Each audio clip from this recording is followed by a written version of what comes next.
जिगर महोत्सव।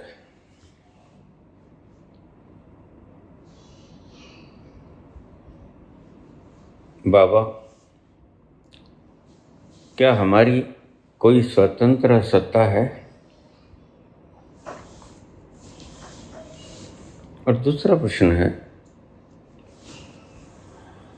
कि आप किसी भी बात को इतनी ज़्यादा बारीकी से और विस्तार से क्यों समझाया करते हो, जबकि थोड़े से भी समझाने से आप समझ आ जाते हो?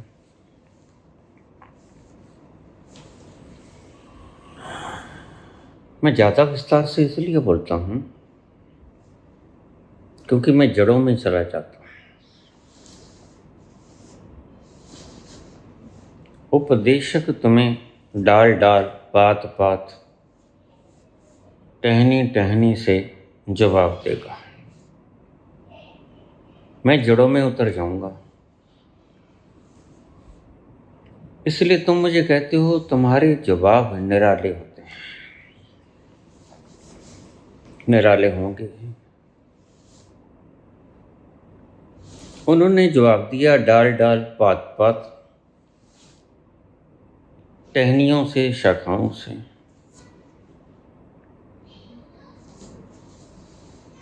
मैंने इन सबको छोड़ दिया और मैं वहां चला गया जहां से ये डाल डाल पात पात सींची जाती हैं, जहां से रस आता है, जिसके बिना ये जीवित नहीं रह सकते। और निश्चित ही जड़ों पे जाने वाला व्यक्ति जो भाषा बोलेगा वह डाल डाल पात पात की भाषा से बिल्कुल अलग होगी। इसलिए आपको मेरे प्रश्न के उत्तर लोगों से बहुत निराले मिलेंगे। ज़्यादा स्टीक भी हैं और सत्य भी हैं। सत्य हमेशा जड़ों में होता है।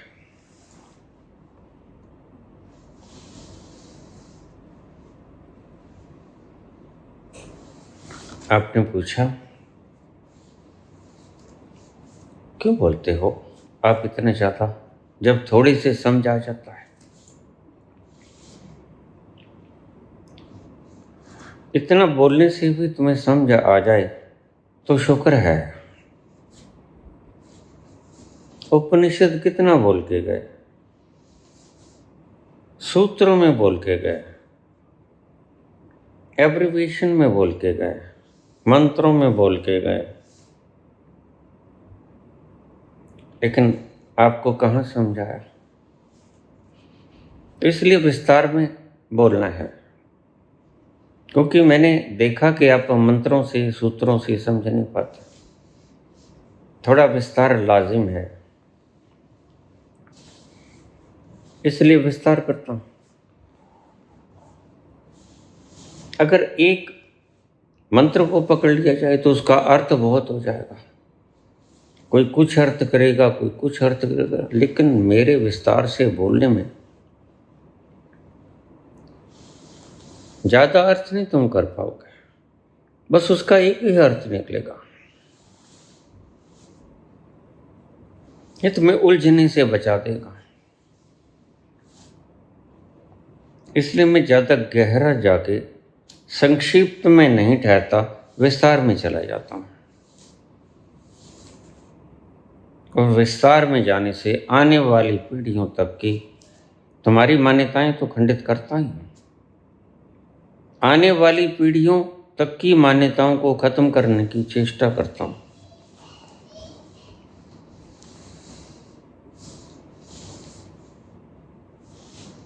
जब तुम्हें पता चल गया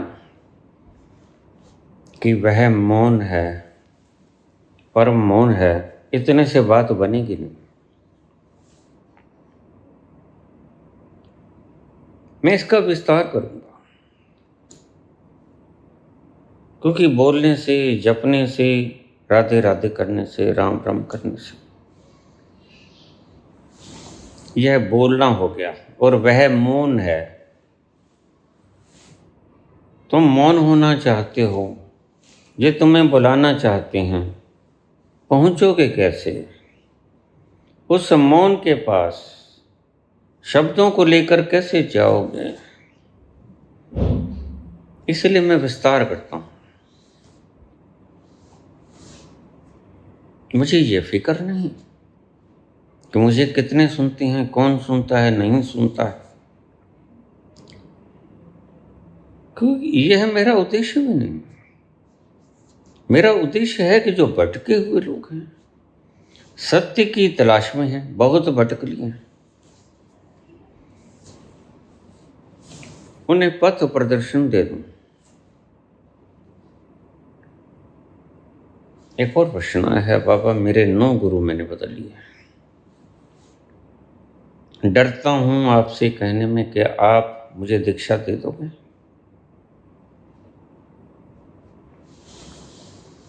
बिल्कुल दीक्षा दे दूंगा, एक शर्त में। शर्त यह है कि 9 गुरुओं से तुमने कुछ पाया, नहीं पाया तो मेरे पास आ जाओ, फिर तुम काम के हो। अगर 9 गुरुओं का कूड़ा कबाड़ा लेके दिमाग में मेरे पास पहुंच गए तो मत आना, बिल्कुल मत आना, क्योंकि फिर मैं जो बोलूंगा वो तुम उससे मेल करोगे, कंपैरिजन करोगे, और भीतर ही भीतर मैं बोलता जाऊंगा, तुम कंपैरिजन करते जाओगे। तुम्हारा दिमाग सेंसरशिप में उलझा होगा मैं बोलने में, तुम मुझे कहाँ सुन पाओगे। कभी कोई गुरु फंस जाएगा, कभी कोई गुरु फंस जाएगा। यही तो आज हो रहा है। मैं बोलता हूँ, मुझे 5 वर्ष बाद पता चलता है कि अरे ये तो ओशो से चिपटा हुआ है। क्योंकि बोलता बोलता जब मैं ओशो का विरोध करता हूँ तो विरोध सत्य करता हूँ, वो विरोध नहीं करता, वो मैं सत्य बताता हूँ। तो इसको आग लग जाती है। जब आग लग जाती तो मैं समझ जाता हूँ कि भाई चिपकाहट तो यहाँ पड़ी है, तुम कहीं और उखाड़ने की चेष्टा कर रहे थे, चिपके तो यहाँ पड़े हैं जनाब।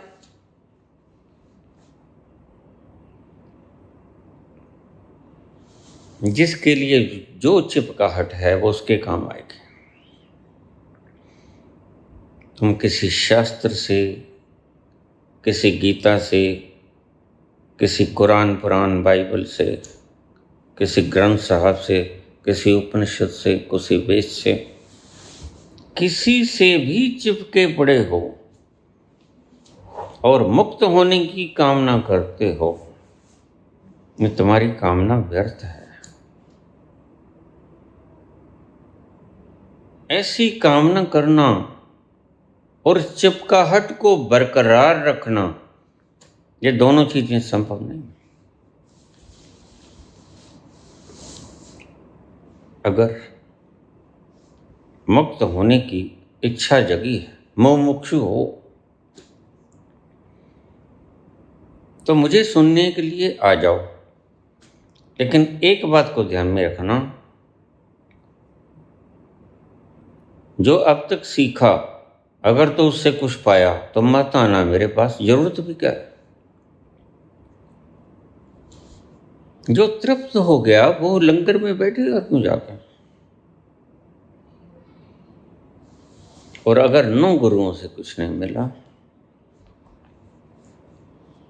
तो फिर तुम आ जाओ, लेकिन शर्त ये है कि मैं जो उधेड़ूं तुम्हें, तुमने चिल्लाना नहीं, मैं चुटकी भरूंगा। काम ही मेरा है, मेरा तो धंधा है। न कोई शिविर लगाता हूँ, ना कोई पाखंड खिलाता हूँ, ना कोई बाहर बड़े से तंबू लगाता हूँ, ना लोगों को आमंत्रित करता हूँ।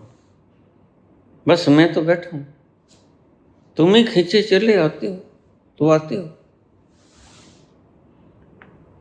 और अगर तुम तैयार हो, जो तुमने चिपकाहटें बना ली, जो पहले गुरु से के पास जाने से पहले तुम्हारे पास चिपकाहटें थीं, वो पहले गुरु ने तोड़ने की चेष्टा की, दूसरे ने, सभी ने की होगी, लेकिन तुमने कंपैरिजन किया। सिर्फ तुम चिपकाहटों को छोड़ नहीं पाए।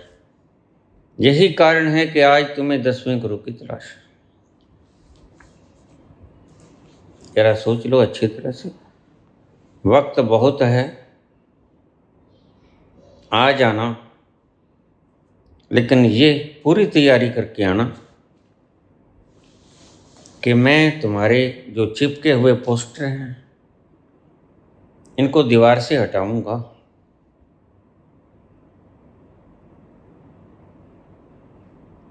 इनको खंड विखंड करूंगा। अगर उस आनंद की वास्तव में तलाश हो गई है तो तुमने चिल्लाना नहीं है। नरेंद्र नाथ की तरह, विवेकानंद की तरह मेरे माँ बाप भी हैं, मेरे भाई बहन भी हैं। अगर ऐसा कुछ है तो फिर बने रहो जहां भी हो, क्या आवश्यकता है। और अगर बिल्कुल दुखी हो गए हो, इनको छोड़ने को तैयार हो, अपनी पूर्व की अग्रहों को, पूर्वाग्रह, पूर्व मान्यताएं, ये ओढ़े हुए नकाब मैं सब हटाऊंगा। और इनके हटाने पे अगर तुम चिल्लाओगे तो फिर वैसे ही छोड़ दूंगा जैसे रामकृष्ण ने कहा, ठीक है, अगर माँ बाप हैं तो फिर जाओ, फिर क्या कर रहे हो। तो आ जाना, सोच समझ के आ जाना। मेरा काम ही यह है, तुम जिससे जहां भी चिपके पड़े हो, कोई एक चिपकाहट नहीं है तुम्हारी, बस तुम उसे उखाड़ तो नहीं पाते कि तुम उसे देख नहीं पाते। गुरु देख पाता है कि तुम यहां चिपके पड़े हो।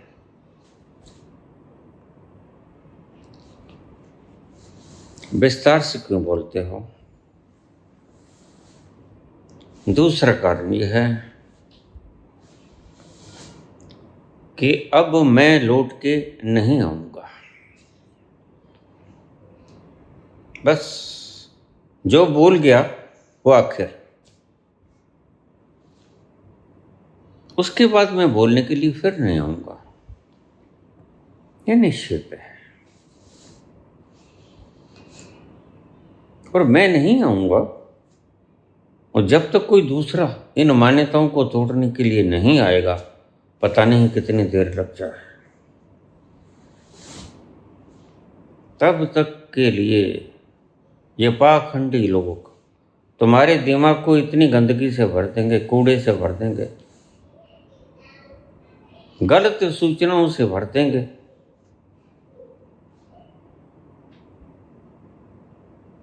कि उनको हटाना मुश्किल हो जाएगा। नए संत को, उस बेचारे ने तुम्हारा क्या बिगाड़ा है? वह तुम्हारी धूल धमास पूछने के लिए आया है और तुम उसको गाली निकालना शुरू कर देते हो। तुम इतने अत्याचारी हो जाते हो, ईसा को क्रूस दे देते हो, मंसूर के हाथ पांव काट देते हो, सोक्रेटिस को जहर का प्याला पिला देते हो। कि संत पुरुष के साथ तुमने भद्र व्यवहार किया, क्यों? क्योंकि वो तुम्हारी मान्यताओं से विपरीत पड़ता था और तुम तुम्हारी मान्यताओं को छोड़ने को राजी नहीं हो। पहले भी राजी नहीं थे, इसलिए चूक गए सभी को। आज अगर तुम इस धरा पे मौजूद हो तो इसका और कोई दूसरा कारण नहीं, मात्र एक कारण है कि तुम तुम्हारी चिपकाहटों को छोड़ने को राजी नहीं। और अगर अब राजी हो तो आ जाओ। मैं तो बिल्कुल फारिग हूं, मैंने कुछ नहीं करना।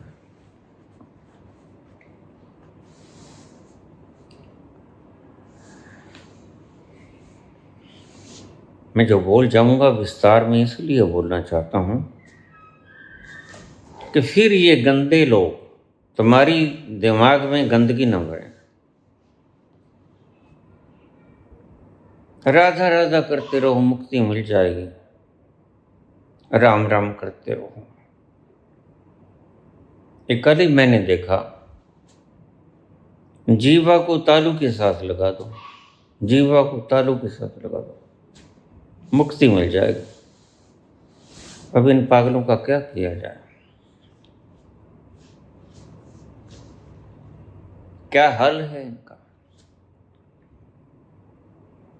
एक फटे पुराने कपड़े पहने बैठा था, यह भी एक प्रकार का श्रृंगार है। तो मैं समझा दूं, जिस चीज से तुम खिंच जाते हो वह श्रृंगार होता है।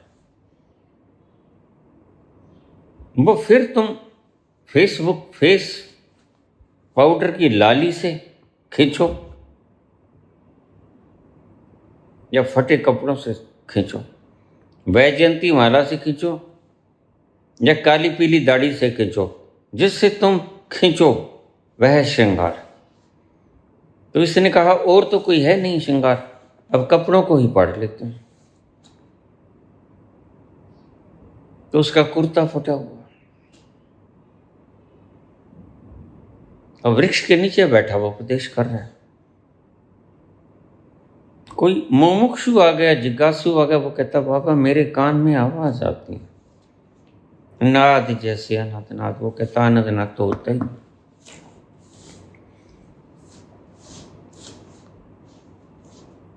तो मानसिक उपचार कराओ, पागल हो गए हो। किसी ईएनटी स्पेशलिस्ट को दिखाओ, तुम्हारे कानों में टाइनिटिस हो गया है।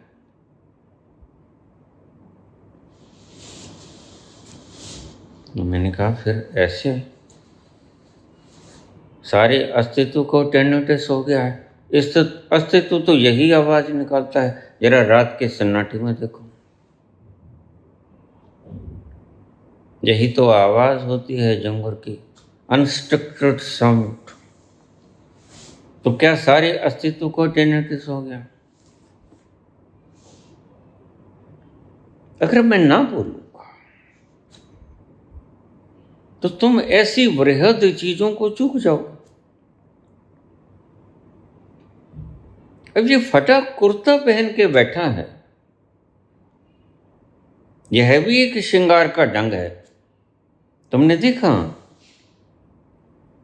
अच्छी भली पैंट पहनते थे बच्चे, और इस बोथे वाले गुरु रामदेव जी ने आके कह दिया जी क्या तुम रोम को बंद कर लेते हो, रोम को सांस नहीं आता, रोम को सांस नहीं आता, घुट के मर जाता है।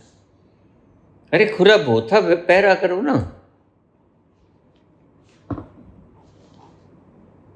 लेकिन कृष्ण सही कहते हैं, अल्फाजों पे मत जाना, लक्षणों पे जाना। ये लक्षण क्या करते हैं? लक्षण ये कि वो बोथे वाला भाई आज जीन्स बेच रहा है,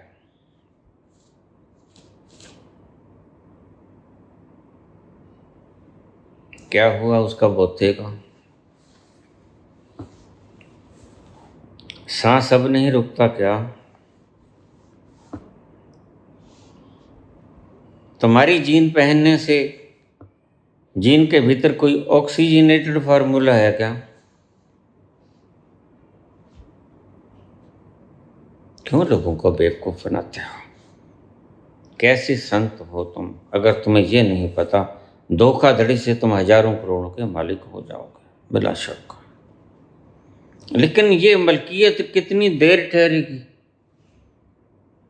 आज दाढ़ी काली है, कल को सफेद भी होगी। और फिर जलने में सहायता भी करेगी। देखो आग पकड़ती है पहले बालों, ये लंबी दाढ़ी जलने में सहायता भी तो जल्दी करती है। धू धू करके जलोगे। क्या इस दिन के लिए लोगों से ठगियां मारी थी? कौन सा विचार ठीक है तुम्हारा? सत्य क्या है? वह जो भोथा पहनने से सब रोम रोम को श्वास आता है वो हो, या फिर अब ये जीन बेच रहे हो, अब इससे श्वास नहीं घुटता। यह सत्य क्या है? तुम दोगलेपंथी क्यों हो जाते हो? क्यों तुम्हारी जमीर मर जाती है इन डॉलरों की चमक और खन का देख के?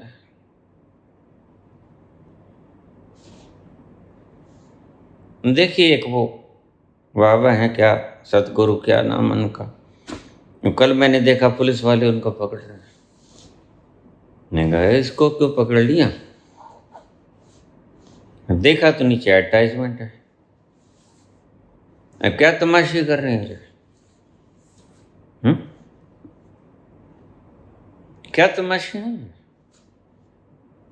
और नीचे लिखा पैसे को कैसे बढ़ाओ जल्दी से।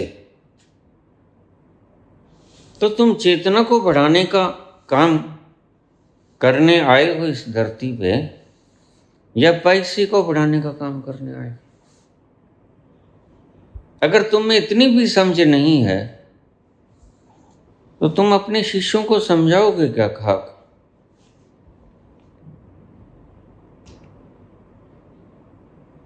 और इन्हें हम संत कहते हैं, सदगुरु कहते हैं। बातों में एकात्मता नहीं है। बात करते हैं, अल्फाज इनके ठीक होते हैं, हूबहू मेल खाते हैं, कृष्ण से भी, अष्टावक्र से भी, उपनिषद से भी। लेकिन अगर इनसे पूछो कि क्या तुम उस मुकाम पे गए जिसकी बात कृष्ण करते हैं, अष्टावक्र करते हैं, उपनिषद करते हैं, क्या तुम उस मुकाम पे कभी गए? सच बताओ। सच ये बोल ना पाएंगे क्योंकि कभी गए नहीं। झूठ ही बोल सकेंगे क्योंकि निहित तो स्वार्थ है, वो श्रेय कमाने का है या किसी भी चीज का है, निहित तो स्वार्थ है। इसीलिए संस्था के हाथ मजबूत करो, इसको पोलियो हो गया है।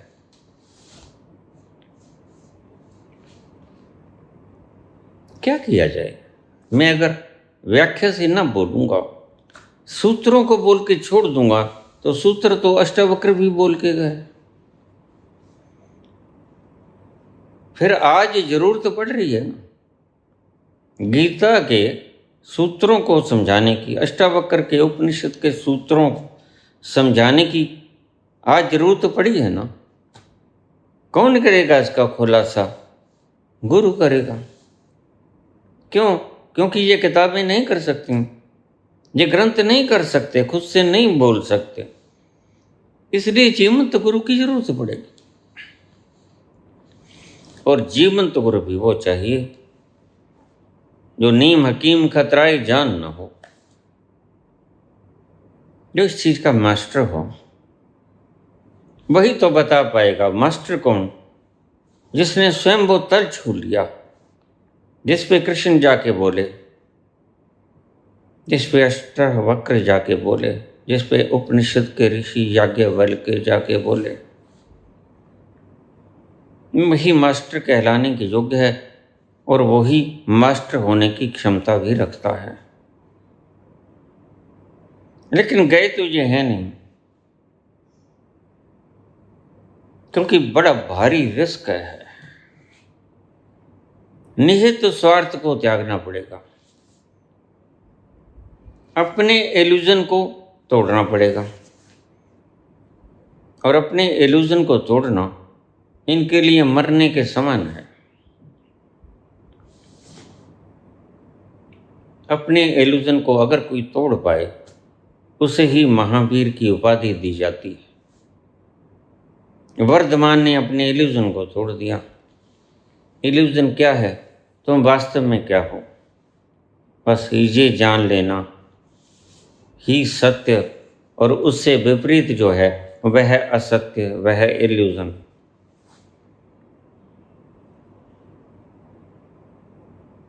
तो सत्य में तुम क्या हो? What's your authenticity? सत्यता क्या है? Who are you?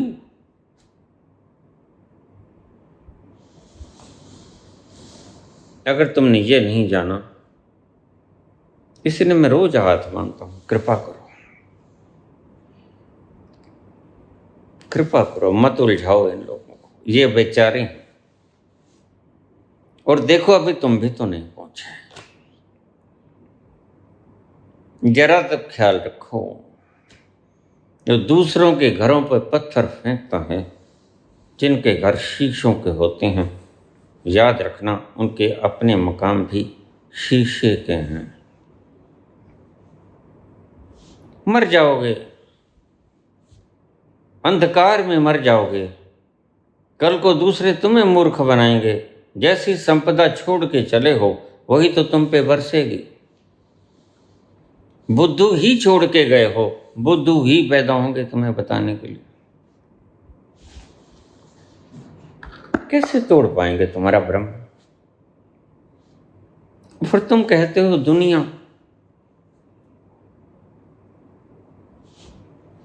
दुनिया मूढ़ता का दूसरा नाम है।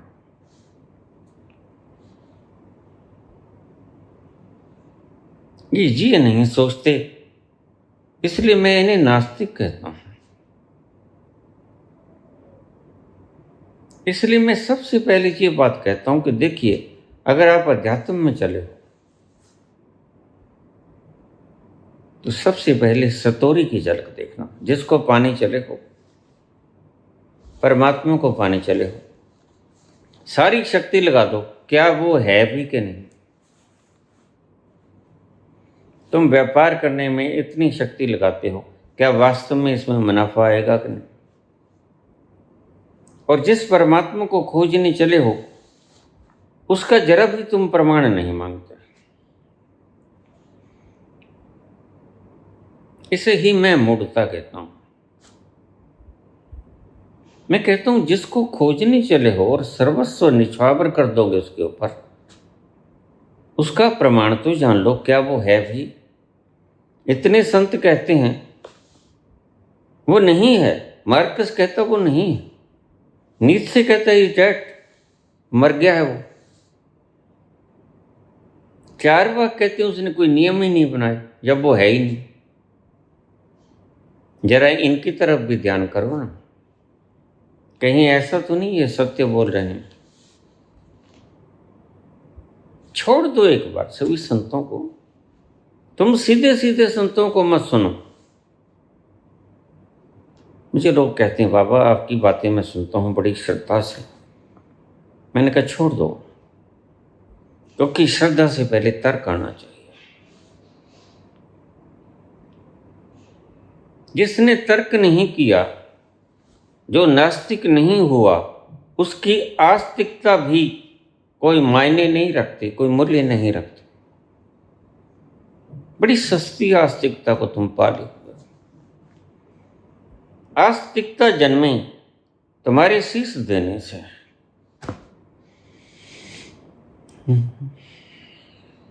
ये तो प्रेम मिलन की चाह, ये तो प्रेम मिलन की चाह। शीश तलीधर,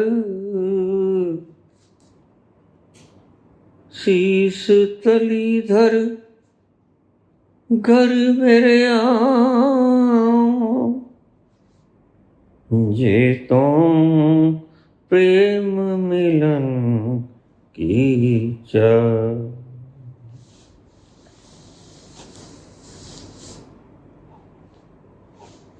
अगर तुमने अपना शीश हथेली पे नहीं रखा, सच में मत रख के आना। ये तुम हो नहीं, ये शीश तुम नहीं हो। वह जो झूठा अहंकार तुमने पा लिया, उसको हथेली पे रख लेना। कुछ मूड मुझे रोज कहते हैं, बाबा आ जाऊं, शीश बाबा दीप सिंह की तरह हाथ में रखा है।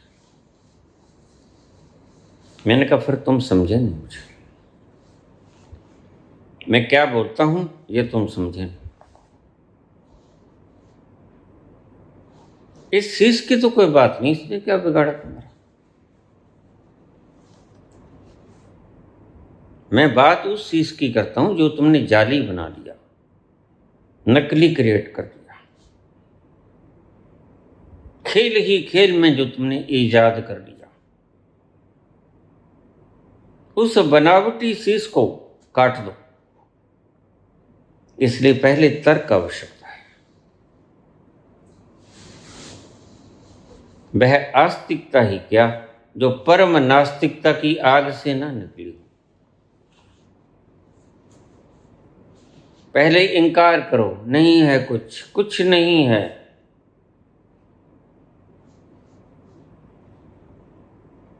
और फिर स्वीकार तब करो जब तुम्हारा रोआ रोआ उस अदृश्य शक्ति को देखकर चमत्कृत रह जाए। आस्तिक तो वो बना लेगा, उसकी दुनिया है। तुम्हें आस्तिक बनने की आवश्यकता क्या है?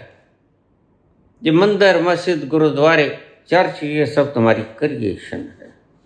उसने तो कोई मंदिर नहीं बनाया, उसने तो तुम्हारा मन बनाया।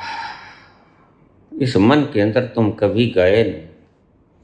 परमात्मा का बनाया हुआ मंदिर तुमने कभी खंगाला नहीं। गुरुद्वारा तो तुमने बनाया। तुम उस सच्चे गुरु के द्वार पे कब गए हो, जरा मुझे बताओ। कभी गए हो? सच्चे गुरु के द्वार पे कभी गए हो तुम? वो द्वार तुमने खंगाला जो प्रेम से अटपटा भरा पड़ा है, जिसका रोआ रोआ अटा पटा है। उस द्वार पे कभी खड़े हुए जाके, जहां प्रेम की ही सुगंध बरसती है।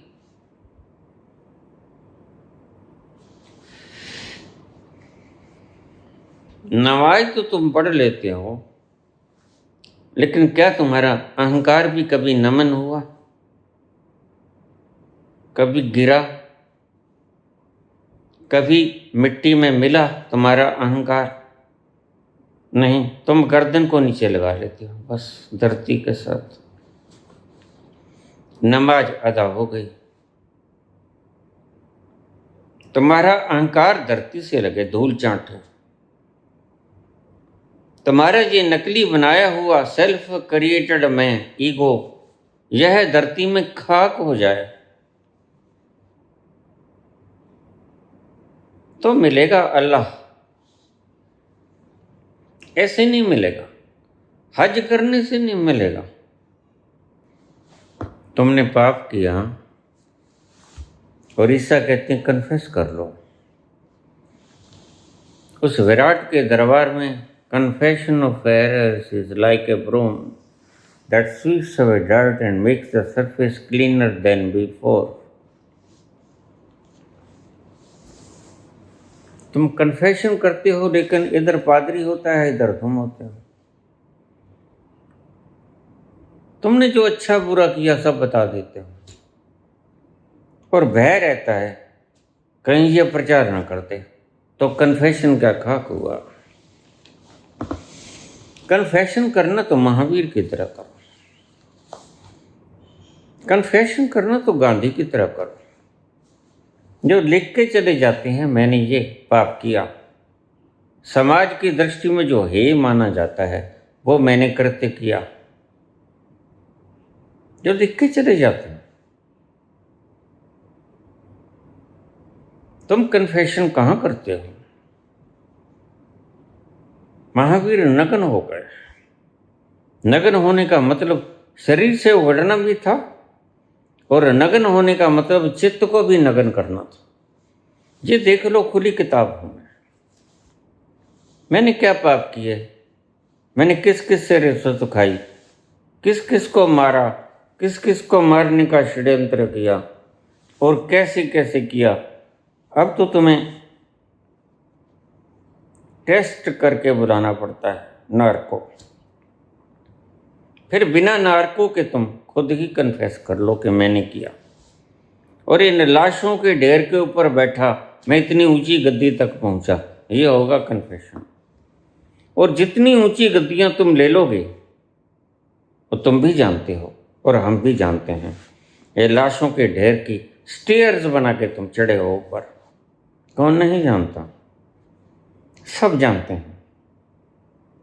लेकिन ये भी जानते हैं कि जो पाप करता है उसका भार तुम्हारे चित्त पे सदा पड़ा रहता है, वह तुम्हें बोझिल भी कर जाता है। जरा एक पाप करके देखना, रात को ठीक से नींद नहीं आएगी, ठीक से सो नहीं पाओगे। शुरू शुरू में आत्मा इतनी स्वच्छ होती है, बच्चा अगर झूठ बोल देगा तो माँ बाप को आके बता गया कि माँ पिताजी मैंने ये झूठ बोला आपके सामने, वह छोटी सी लकीर इतनी भारी हो जाती है नाजुक मन पे कि बच्चा बोल देता है। लेकिन जैसे जैसे तुम उम्र दराज होते हो तुम शैतान हो जाते हो, फिर तो तुम कत्ल भी करते हो लेकिन चर्चा नहीं होता। फिर चर्चा लोग करते हैं और तुम कहते हो नहीं नहीं कोई बात नहीं है, ऐसा कुछ हुआ ही नहीं। बस तुम भूल जाते हो, दो आंखें तुम्हें लगातार निहार रही हैं, सबसे बच जाओगे। उससे कैसे बचोगे प्यारे? उससे नहीं बचना। उसका सिद्धांत बड़ा अजीब और गरीब है, बड़ा सूक्ष्म।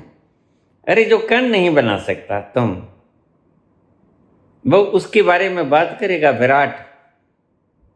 धरती से भी हजारों गुना बड़े एस्ट्रॉयड आवारा घूमते हैं उसकी संरचना में, और वह जो 20 अप्रैल 2138 में गिरेगा शाम 4 बजे जापान और दक्षिण एशिया के बीच में, 3500 किलोमीटर के व्यास वाला वह आवारा ही घूम रहा है कहीं, और प्रलय की शुरुआत हो जाएगी।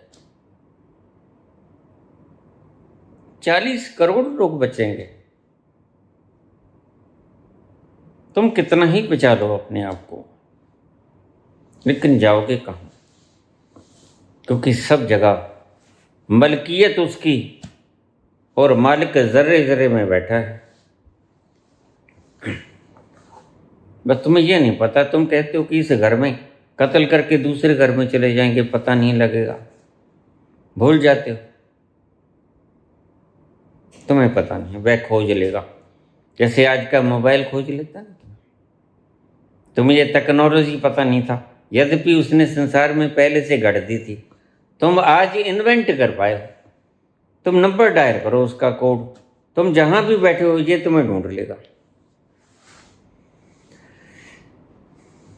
अजीर उठ कर अब कहाँ जाइएगा, अजीर उठ कर अब कहाँ जाइएगा, जहाँ जाइएगा हमें पाइएगा, अजीर उठ कर अब कहाँ जाइएगा, जहाँ जाइएगा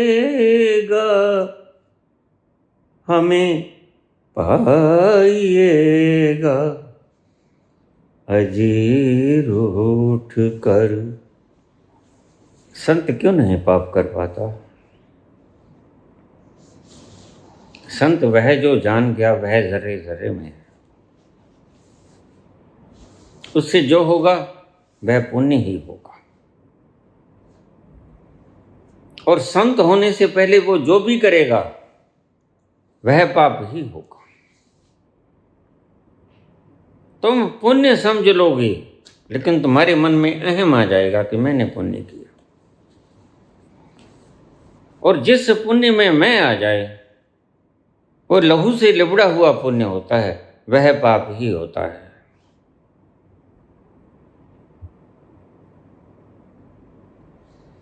संत से पाप नहीं होता, क्योंकि संत जानता है I can not do any, मैं असमर्थ हूं, I am helpless to do, मैं कुछ कर ही नहीं सकता, अगर चाहूं भी तो कुछ कर नहीं सकता। छोटा सा प्रश्न है, क्या हमारी स्वतंत्रता नहीं है निज की? क्या हमारी निजी स्वतंत्रता नहीं है क्या? जरा सत्य को समझिए और खुद ही खोजिए, क्या तुम्हारी निजी स्वतंत्रता है? मैं ये कहता हूं कि सारा ब्रह्मांड एक शरीर है, इसको छोड़ दो। अब तुम एक बार ये देख लो कि तुम एक शरीर हो, ये ढांचा तुम हो। यहां से शुरू कर लें हम, बेहतरी से जवाब दिया जा सकेगा तुम्हारे प्रश्न का। यह एक शरीर है और ये तुम हो, तुम मानते हो, ये तुम्हारे लिए ये सत्य भी है। तुम ये जानते हो ये एक शरीर, इस एक शरीर के भीतर 37 lakh crore 37 trillion 37 lakh crore 37 trillion cell हैं, सेल। और हर सेल के भीतर एक न्यूक्लियस है। और अगर एक सेल में कोई बिगाड़ पड़ जाए जो तुम्हें पता भी नहीं चलेगा, तो तुम स्वतंत्र कहाँ रहे? वह थोड़ा सा बिगाड़ तुम्हारी क्षमता को थोड़ा कम कर देगा, तुम्हें पता भी नहीं चलेगा। तुम्हारे भीतर इतने कारखाने हैं, उनमें से कोई एक कारखाना बंद हो जाए तो जल्दी जल्दी तुम्हें पता ही नहीं चलता कि हमारा कौन सा कारखाना बंद हो गया, कौन सी फैक्ट्री में लेबर ने काम करना बंद कर दिया, कौन सी फैक्ट्री में हड़ताल हो गई। इतनी फैक्ट्रीज हैं हमारे भीतर। तुम इसको समूह समझते हो, अपना होना समझते हो। 37 लाख करोड़ 37 ट्रिलियन इसका समूह है तुम्हारा शरीर, करीब करीब बता रहा हूं। और इसके सेल अगर दूषित होने शुरू हो जाएं, गलने शुरू हो जाएं, तुम्हें जल्दी जल्दी पता ही नहीं लगता। फिर जो स्वस्थ शरीर था, बिल्कुल 37 ट्रिलियन सेल्स बिल्कुल स्वस्थ थे, जब तुम काम करोगे उस वक्त, और जब बहुतेरे सेल्स तुम्हारे गल जाएंगे जब तुम काम करोगे उस वक्त, तो स्वतंत्र तो तुम दोनों बार ही होगे। और दूसरी बार जो गल गए तुम्हारे सेल, उनका तुम्हें पता ही नहीं होगा। और वो गले हुए सेल तुम्हारे काम करने की क्षमता पर इफेक्ट डालेंगे, इसका तुम्हें पता भी नहीं चलेगा। तो अब मुझे बताओ, क्या तुम आजाद हो? तुमने जानबूझ के सेल खराब नहीं किया। कोई बीमारी आई, कोई कोरोना फैल गया, कुछ हो गया, कुछ हो गया, कुछ हो गया, उसके संसार में इतनी बड़ी सृष्टि को बनाने वाला क्या इतना मूर्ख है क्या? अगर तुम ज़्यादा समझदार बनते हो तो ऐसी बीमारी को ईजाद कर दे जिसका तुम्हारे पास उपचार ही नहीं। उसने कर ही दिया। पवित्र गंगा में लाशें बहती मैंने देखी हैं, तुमने भी देखी होंगी। और ये सब उनकी लाशें थीं जो तुम्हारी ही तरह सोचते थे सब कि मैं करता हूं, क्या हमारी निजी स्वतंत्रता नहीं है? कहाँ स्वतंत्रता रहेगी फिर? जब बाहर से कोई सेल आया, उसने तोड़ दिया तुम्हारा सब तंत्र, तो तुम्हारी स्वतंत्रता कहाँ गई? कहाँ गई स्वतंत्र? तुम्हारा तंत्र तोड़ दिया उसने, तो स्वयं का तंत्र कहाँ रह गया तुम्हारा?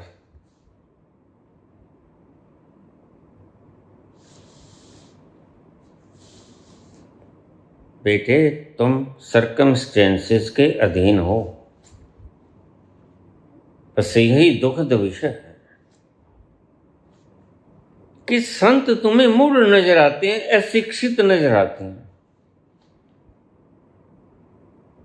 संत अगर कुछ बोलता है, वो बोलता है अनुभव से, और तुम सुनते हो खोपड़ी से। अनुभव आता है भीतर से, अस्तित्व से, और इनका कोई मेल जोल नहीं है। बड़ी दूर बैठे हैं दोनों। अस्तित्व खोपड़ी से बहुत दूर बैठा है, और खोपड़ी अस्तित्व से बहुत दूर बैठी है।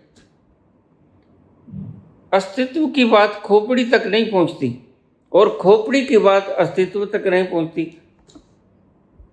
अगर कृष्ण कहते हैं कि वहां कोई आग नहीं जाती, नैनम दहती पावका, कोई बाढ़ नहीं जाती, कोई तूफान नहीं जाता, न चैनम क्लिदंता पो न शुष्यति मारुतः, कोई पिस्टल, कोई बम वहां नहीं पहुंचता, तुम्हारा एटॉमिक हाइड्रोजन बम। नैनम छिदंती शस्त्राण, फिर बुद्धि की सोच वहां तक कैसे पहुंचेगी? तुमने कभी ख्याल किया?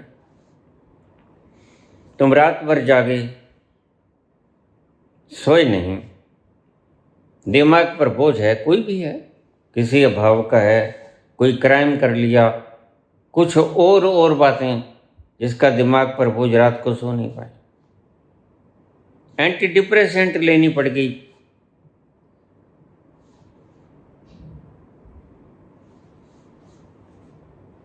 या इंसोमनिया की कोई दवाई लेनी पड़ गई, नींद आ जाए ठीक से,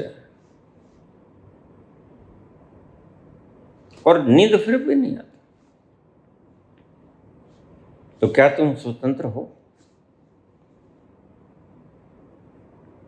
गौर से देखो, तुम्हारे शरीर के इतने सेल मर गए, तुम्हें पता भी नहीं चला।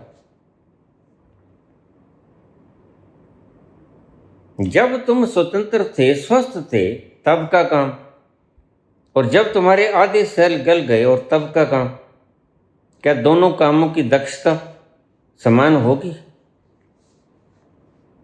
नहीं होगी, क्योंकि जब तुम पूर्ण स्वस्थ हो तब काम उसी प्रकार का होगा। जब तुम आधे स्वस्थ हो, आधे बीमार हो, तो काम उसी प्रकार का हो, और तुम्हें पता ही नहीं है कि तुम बीमार हो कि तुम स्वस्थ हो, तुम बीमार हो। अगर कृष्ण कहते हैं कि तू स्वयं स्थित हो जा, तो इसका मतलब तू स्वस्थ हो जा, इसका मतलब तू बीमार है। तुम गहरा सोचते हैं।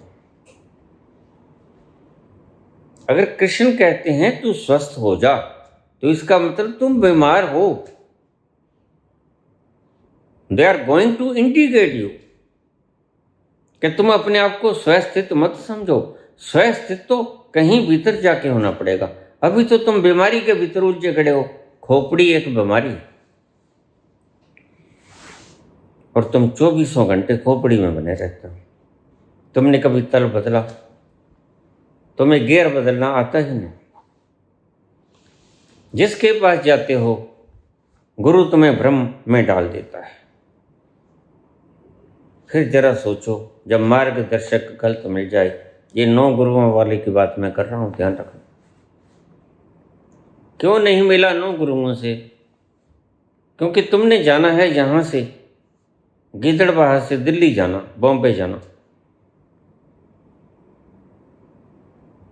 और कोई तुम्हें रास्ता बता दे, जाना है दिल्ली बॉम्बे, तुम्हें रास्ता बता दे पाकिस्तान का, बाघा बॉर्डर का, फिर क्या तुम दिल्ली पहुंच जाओगे, बॉम्बे पहुंच जाओगे? पहुंच तो जाओगे, लेकिन एक बार पाकिस्तान पहुंच जाओगे। बस ऐसे ही गुरु हैं तुम्हारे, राधे राधे करते रहो। मार्गदर्शक होना बहुत बड़ी बात है।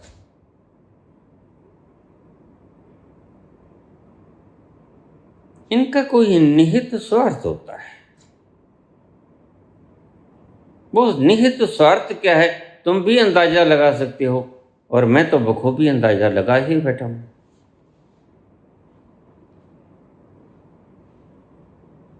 कोई करोड़ की गाड़ी में बैठकर तुम सुखी हो जाते हो, तुमने सोचा कभी? शरीर की सुविधा है, गद्दों के ऊपर सोओगे तो, लेकिन शरीर ही अगर रोगी है तो गद्दे क्या करेंगे? शरीर अगर निरोग है, स्वस्थ है, तो तुम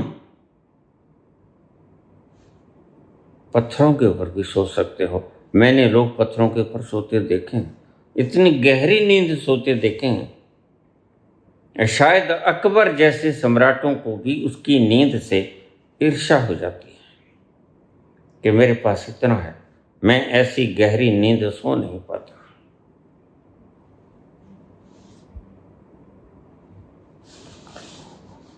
तुम्हारी मूढ़ताएं,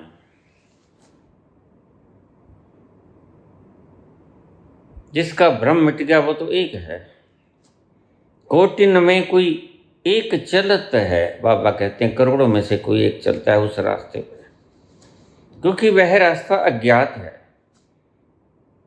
और तुम इतने समझदार हो कि तुम ज्ञात की तरफ चलते हो। मुझे 5-4 दिन पहले कोई कमेंट आ गया, मैं वहां उस कॉलेज में जाना चाहता हूं, पिताजी उस कॉलेज में भेजना चाहते हैं। मैंने कहा जहां तुम्हारे पिताजी कहते हैं वहां चले जाओ, उनके पास अनुभव है। तो वहां से तो कभी कोई व्यक्ति ओलंपिक में गया नहीं, तो कोई जरूरी बात है तुम भी तो हो सकते हो। तुम पहले ओलंपियन नहीं हो सकते वहां जाने वाले।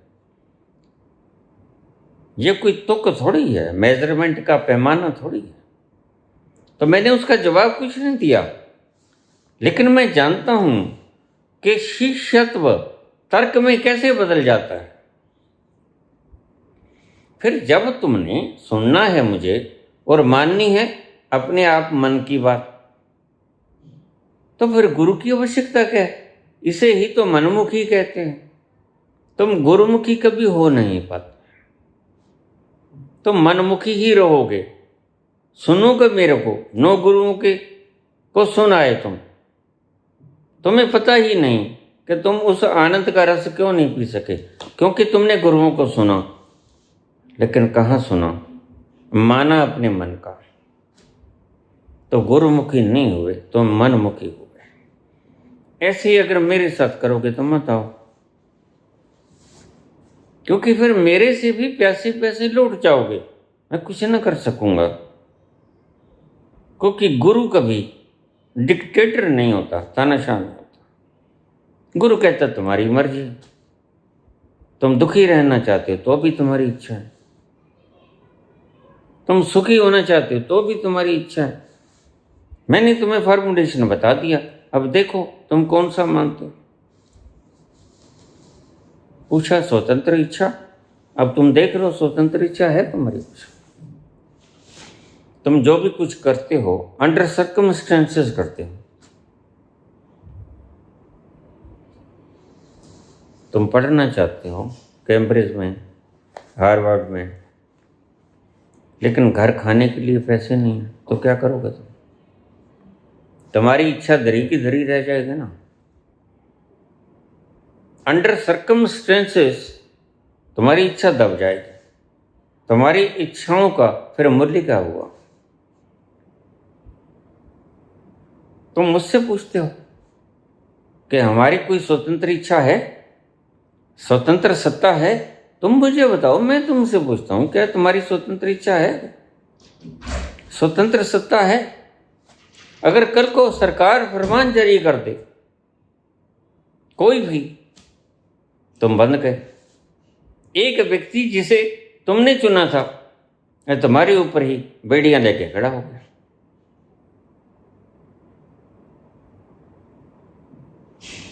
तुम्हारी कोई स्वतंत्र इच्छा नहीं। ये मैंने तुम्हें बाहर से समझाने की चेष्टा की, लेकिन अब आ जाओ तुम संतों की दृष्टि में। अब हम भीतर चलें, थोड़ा सा 2 क्षण के लिए हम डुबकी लगा लें अपने भीतर। जब लाओ से अपने तल पे पहुंचते हैं, आखिरी तल पे, तो क्या पाते हैं? सतोरी की झलक में जो देखा था उसका वृहद रूप पाते हैं। सतोरी की झलक में तुम देखते हो कि मैं कुछ नहीं करता, जो करता है वही करता है। यह झलक तुम्हारा विश्वास बन जाती है। झलक कितनी साफ होती है, जैसे तुमने खुली आंखों से सूरज को देख लिया हो। कैसे भूल पाओगे तुम? इतनी सी झलक, एक पल भर की झलक, तुमने सूरज को देखा और विश्वास तुमने किया नहीं, विश्वास हो गया कि सूरज है। और वही झलक तुम्हें ले जाएगी।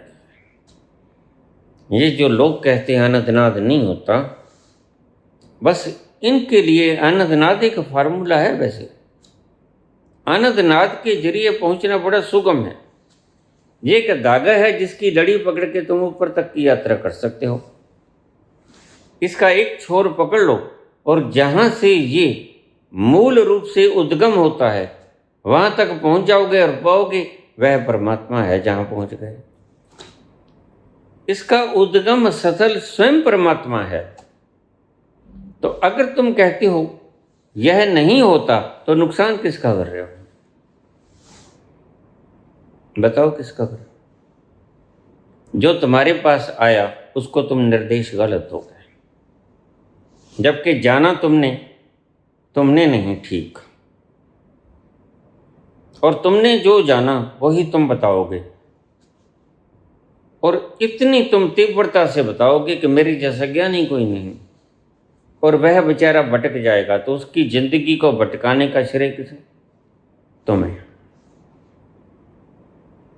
क्योंकि तुम्हें अनंतनाथ सुना नहीं।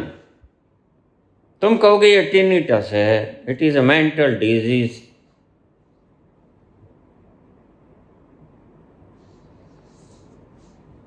तुम्हें उपचार की आवश्यकता है। You should be treated mentally. कसूर किसका? तुम्हारा।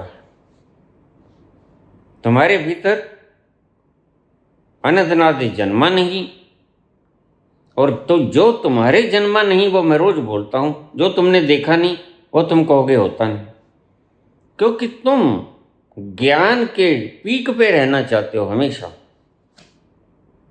इसलिए मैं रोज कहता हूं संसार में तो दौड़ चलो भली, लेकिन परमात्मा में दौड़ अच्छी नहीं होती। और आज परमात्मा में दौड़ लगनी शुरू हो गई। वह मूर्ख व्यक्ति जो अब उस तल पे नहीं उतरा, मैं अच्छी तरह से जानता हूं। देखिए कितने विश्वासपूर्वक मैं कह रहा हूं कि वह मूर्ख है, वह नहीं उतरा भीतर।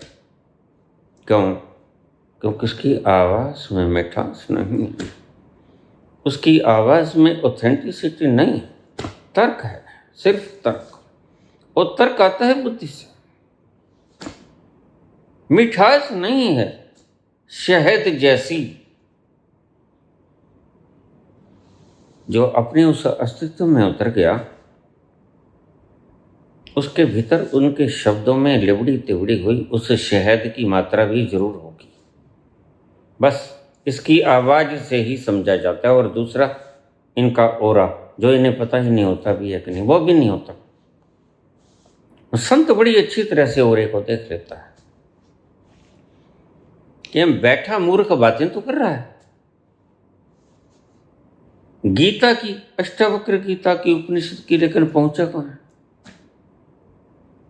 बस 2-4 चैनल ने तुम्हें बना लिया, इंटरव्यू ले लिया, वो भी तो खुद मूर्ख, अन्यथा धंधा क्यों करते झूठ बोलने का।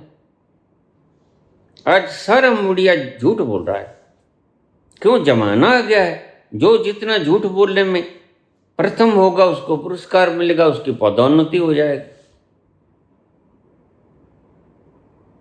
आज वक्त कुछ निराला आ गया है।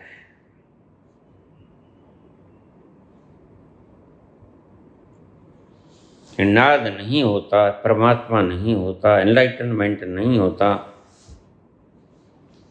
कर्मों का फल वगैरह नहीं होता, तो लूटपाट करते रहो, कत्लो गारत करते रहो, यही समझाते हैं ना। फिर 4 वाक और क्या समझाते हैं तुम्हें?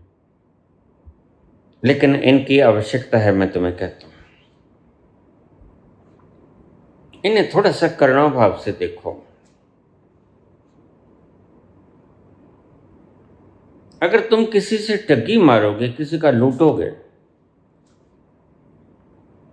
किसी से तुमने उधार ले लिया, वह मांगेगा तो तुम कहोगे नहीं, ये तो मैंने लेना है। क्या तुम रात को ठीक से सो पाए? क्योंकि प्रकृति भी तो है। किसी को दुख देकर तुम रात को ठीक से सो पाते हो? बुद्ध के ऊपर थूकने वाला व्यक्ति सारी रात सो नहीं पाता,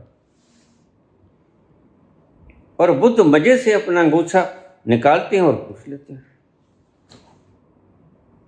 और बुद्ध कहते हैं उससे, ये तो मैं समझ गया बनते, और भी कुछ कहना चाहती हो? वह पांव पटकता हुआ वापस चला गया और सारी रात सो नहीं सका। वह क्या, तुमने दंड नहीं दिया, लेकिन प्रकृति कहाँ छोड़ती है। लेकिन 4 वाक इसको नहीं मानेंगे तो नहीं मानेंगे। लेकिन उसके नहीं मानने से प्रकृति अपने नियम नहीं बदल देगी, नियमों को समाप्त नहीं कर देगी, ये बात समझ लेना। मार्क्स के परमात्मा नहीं कहने से परमात्मा विदा नहीं हो जाएगा संसार से, लेकिन वह ना मानना, उसके उस खुशी के समुद्र के भीतर उसके लिए जंजाल बन जाएगा जाना। वह कभी नहीं जा पाएगा, क्योंकि ईश्वर होता ही नहीं, एनलाइटनमेंट नहीं होता, अनंतनाद नहीं होता। फिर तुम क्रिया योग क्यों करोगे अनंतनाद के लिए? होता ही नहीं जब। तो सब उल्लुओं का बसेरा इकट्ठा हो गया है यहां। जो दिमाग से पैदल हैं, बिल्कुल पैदल, हाँ, दिमाग से पैदल हैं ये लोग।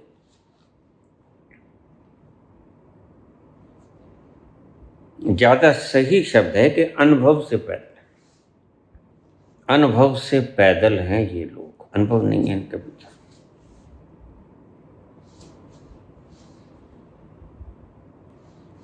एक शब्द को सर्कल में ले लो, सभी बातों का समाधान। तुम्हारे न मानने से प्रकृति अपने नियम नहीं बदलती, प्रकृति निर्बाध चलती रहती है।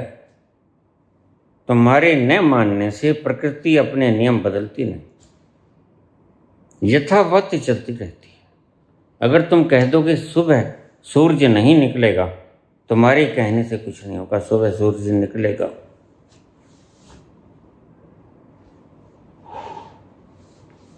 इस बात को दिमाग में बैठा लेना।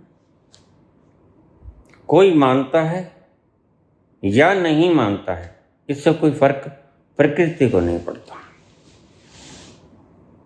क्योंकि तुम खिलौने हो उसके हाथ के।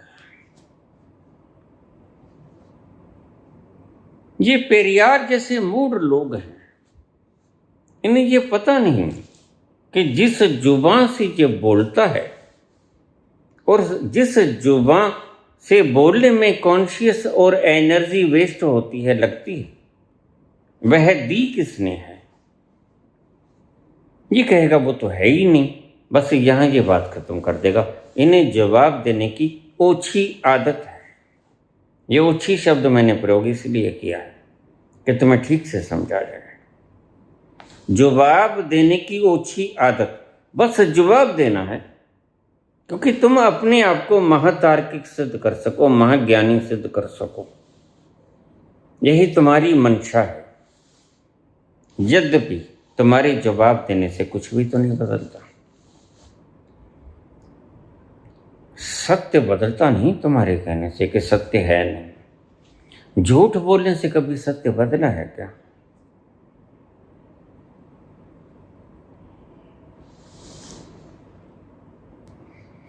इस महावाक्य को हृदय की पंक्तियों पर लिख लेना। पुरुषार्थ से अर्थ मिलता है, पुरुषार्थ, और आराम से राम मिलता है। राम की चाहत है तो आराम करो, अर्थ की चाहत है तो पुरुषार्थ करो।